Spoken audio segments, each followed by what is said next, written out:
तू गुंडा बना देंगे सूर्या, तू गुंडा बना देंगे सूर्या।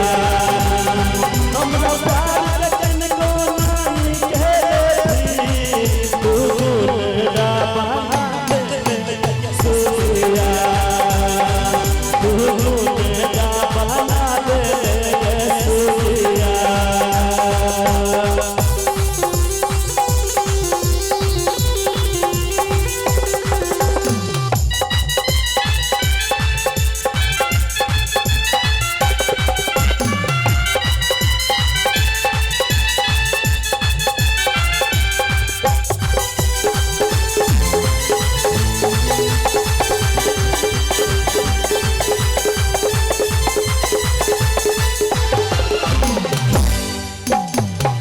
कथी का प्यास सुन हवे सोचे ने छलियो तू ये हन कुतिया निकलवेगे।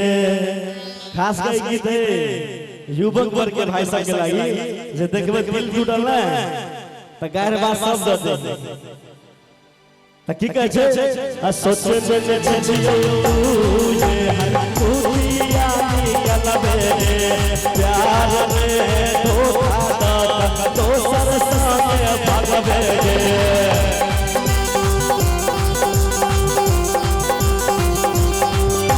सपने चलियो तू ये कुतिया निकलवेगे।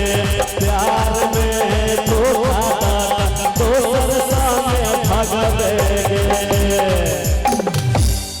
कथी कहे एकदम निराश बजे भाई त कहे हे के बाबू माई के गेलियो हम भूल। कते प्यार करत रहे लड़की से बाबू मतर के भूल जाए आ तब लड़की गोली मार दे गुंडा बन जाए। हे के बाबू माई के गेलियो हम भूल। तू गुंडा बना दे सूर्या, तू गुंडा बना दे सूर्या। हमरा बात कन को है तू गुंडा बना दे सूर्या, तू गुंडा बना दे सूर्या। ये गीत लिखने से जे अभी देखले आठी सब कुछ चिन्ह देबे वो अठीवा लिखने छे और हम गेने छे। आई देखे छे म्यूजिशियन जे बैठल है मनोज जी प्रमोद जी के म्यूजिक बनेने छे बहुत नीक। आपने सब बहुत गीत के प्यार दिलिए। चलो एकटा और सुनबे छी